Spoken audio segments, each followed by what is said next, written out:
नमस्कार। मैं हूँ एस्ट्रोलॉजर उषा जैन भटनागर। आप सबका मेरे इस चैनल उषा एस्ट्रोवर्ड पर बहुत स्वागत है। नया साल 2024 आने ही वाला है और नए साल में अगर सबसे ज़्यादा इंतज़ार होता है तो वो होता है वार्षिक भविष्यफल का। मेरे इस चैनल पर आपको अंक ज्योतिष पर आधारित और साथ ही वैदिक ज्योतिष के आधार पर राशिफल भी मिलेगा। जो भी आप देखना चाहते हैं, आप मेरे इस चैनल पर देख सकते हैं। साथ ही अगर आपने अभी तक मेरा चैनल सब्सक्राइब नहीं किया है तो तुरंत ही इसे सब्सक्राइब कर सकते हैं। बेल बटन को भी प्रेस कर दीजिए ताकि जब भी मेरा कोई नया वीडियो आता है तो आप पर तुरंत ही नोटिफिकेशन आ जाएगी। नया साल कैसा जाने वाला है, वीडियो की इस सीरीज में मैं आज आपसे शेयर कर रही हूँ मेष राशि के लिए कैसा रहेगा 2024 का साल।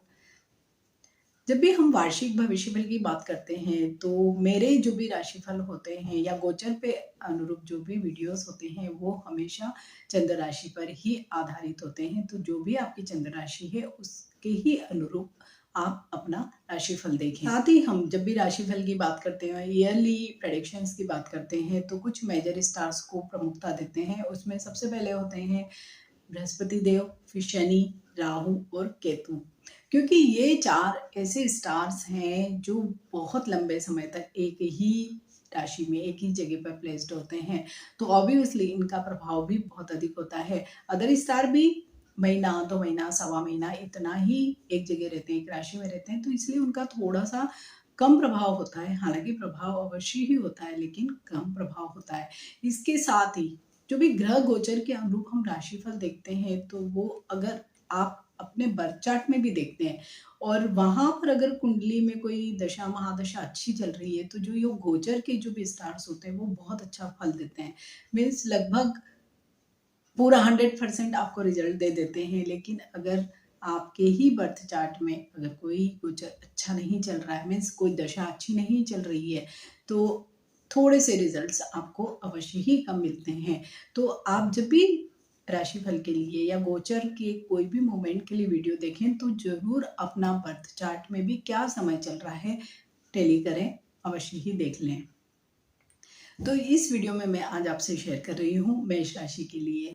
तो मेष राशि एक ऐसी राशि है जहाँ पर न तो अभी शनि की 7.5 चल रही है, न शनि की ढैया चल रही है। इट मीन्स अच्छा ही समय होने वाला है।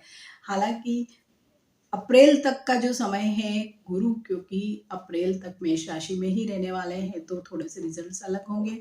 After that May onward, May to December गुरु वृषभ राशि में मीन्स आपके दूसरे भाव में चले जाएंगे तो वहां पर रिजल्ट्स अलग होने वाले हैं। तो अगर पूरे स्टार्स के बारे में अगर जानते हैं कि अभी 1 तारीख से ही 1 जनवरी से क्या स्टार्स की पोजीशन रहेगी आपके राशि चक्र में, तो सबसे पहले तो पहला हाउस फर्स्ट भाव में ही स्वयं गुरु गोचर करने वाले हैं। 12वें भाव में राहु गोचर करेंगे और उनके जस्ट सामने छठे भाव में केतु गोचर करेंगे जो पूरे साल ही सेम रहने वाले हैं। 11वें भाव में स्वयं शनिदेव गोचर करने वाले हैं। तो जुलाई तक तो वो मार्गी रहेंगे, तब तक तो 11वें भाव में ही रहेंगे। लेकिन हाँ, जुलाई से लेके अक्टूबर तक वो 10वें भाव में चले जाएंगे क्योंकि वक्री हो जाएंगे। तो थोड़े से रिजल्ट्स वहां पर हमें डिफरेंट मिलने वाले हैं। 9वें भाव यानी भाग्य भाव में सूर्य और मंगल का विक्रम योग बन रहा है और 8वें भाव में बुध और शुक्र महालक्ष्मी नारायण योग बना रहे हैं। तो जो स्टार्स का जो प्लेसमेंट है वो इस तरह का है। तो सबसे पहले हम बात करेंगे पहले भाव की जहाँ पर स्वयं बृहस्पति देव विराजमान हैं। तो डेफिनेटली टिल अप्रैल तक तो बहुत अच्छा ही समय कहा जाएगा मेष राशि वाले लोगों के लिए। सामाजिक मान सम्मान, पद प्रतिष्ठा हर दृष्टि से ही बहुत अच्छा। फैमिली लाइफ इन लोगों की बहुत अच्छी चलेगी बच्चों की तरफ से, क्योंकि 5वें भाव पर भी दृष्टि है तो संतान प्राप्ति के योग बनते हैं, संतान से सुख मिलता है। लव एंड रिलेशनशिप जो भी अगर है आपकी तो वो मैरिज मेटलाइज हो सकती है। साथ ही एजुकेशन के लिए भी, स्टूडेंट्स के लिए स्पेशली हम देखते हैं तो अप्रैल तक का समय बहुत ही अच्छा रहने वाला है। 7वें भाव की अगर बात करते हैं तो अगर शादी नहीं हुई है तो शादी हो सकती है, या अगर कोई पार्टनरशिप में कार्य करना चाहते हैं तो वो वाली संभावनाएं भी दिखाई देती है।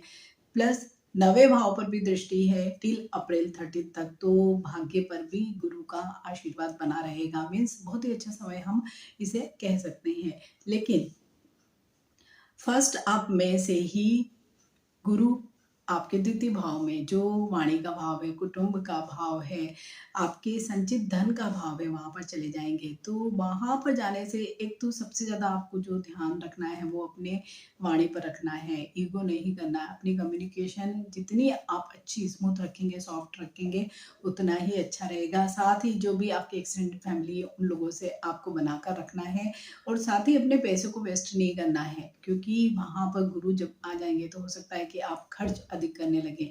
तो यहाँ अप्रैल तक तो हमें गुरु की वजह से बहुत ही अच्छे रिजल्ट दिख रहे हैं। आफ्टर अप्रैल भी खराब रिजल्ट नहीं है, लेकिन हाँ, आप कुछ चीज़ों का अवश्य ही ध्यान रखेंगे तो एज़ सच कोई प्रॉब्लम नहीं आएगा। वहीं पे गुरु की दृष्टि मई से लेके दिसंबर तक छठे भाव में भी पड़ेगी, तो लीवर से रिलेटेड प्रॉब्लम हो सकते हैं, स्टमक से रिलेटेड प्रॉब्लम हो सकते हैं। मीन्स आपको अपने डाइजेस्टिव सिस्टम का ध्यान रखना है। किसी से भी आपको शत्रुता नहीं करनी है, बहुत बड़ा-बड़ा लोन भी नहीं लेना है। ये सारी चीज़ें आपको अवश्य ही यहाँ पर ध्यान में रखनी होगी।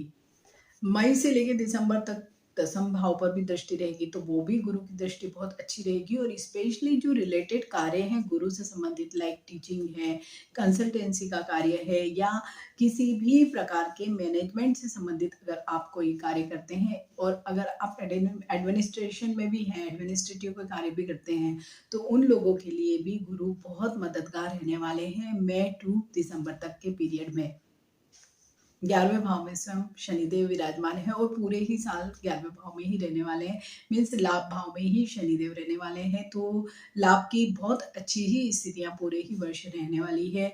जॉब से संबंधित जो भी चीज़ें आपकी अटकी हुई थी या इंटरव्यूज़ दे रहे थे, कुछ रिजल्ट नहीं आ रहा था या अम, ऐसी मनचाही जगह पे अगर ट्रांसफ़र चाह रहे थे, बिज़नेस वाले लोगों के लिए भी अगर जो भी एक्सपेंशन वो करना चाहते थे या अभी तक कुछ चीज़ें स्टक थी तो वो अब स्पीड अप हो जाएगी। हालाँकि जुलाई से लेके अक्टूबर तक का पीरियड वहाँ पर भी शनि जब वक्री होंगे तो रिजल्ट्स डिफरेंट होंगे, लेकिन बाकी के जो महीने हैं वहाँ पर शनि क्योंकि पूरे ही साल 11वें भाव में ही स्थित रहने वाले हैं तो बहुत अच्छे ही रिजल्ट्स आप लोग को देने वाले हैं। यहीं पे गुरु की भी दृष्टि एक 5वें भाव पे भी पड़ रही है, प्लस शनि की भी दृष्टि 5वें भाव पर पड़ रही है, तो गुरु की तो अप्रैल तक, लेकिन शनि की पूरे ही साल यहाँ पर दृष्टि रहेगी, तो भी आप लोगों को अगर विदेश से संबंधित कोई भी बच्चे पढ़ाई के लिए जाना चाहते हैं, बहुत अच्छे रिजल्ट्स मिलेंगे। साथ ही संतान के जन्म में भी अगर कोई भी प्रॉब्लम्स आ रहे थे, तो वो भी आपके सॉर्ट आउट होने वाले हैं। लव एंड रिलेशनशिप के लिए भी बहुत अच्छे आप लोगों को अवसर मिलेंगे या आप ऐसे कह सकते हैं कि अगर पहले से कोई एग्जिस्टिंग रिलेशनशिप है, तो वो मटेरियलाइज़ हो सकती है मैरिज में। राहु आपके पूरे ही साल 12वें भाव में गोचर करेंगे और 12वां भाव होता है व्यय का भाव या यहीं से हम मोक्ष के भाव को भी देखते हैं और साथ में देखते हैं विदेश के, और राहु और विदेश का बड़ा भारी एक कनेक्शन सा है। तो मेष राशि वाले लोगों के लिए सबसे ज़्यादा जो अपॉर्चुनिटीज़ हो सकती है वो हो सकती है फॉरेन में। अगर आपको जरा भी मन है, जरा सा भी आप प्रयत्न करते हैं तो अवश्य ही आप विदेश पहुंच सकते हैं। आइदर आप स्टूडेंट हो, वर्क में हो, मीन्स जॉब के लिए जाना चाहते हो, बिजनेस के लिए जाना चाहते हो या जस्ट फॉर ट्रेवल ही जाना चाहते हैं, तो भी मेष राशि वाले सभी लोगों को यही राहु विदेश ले जा सकता है।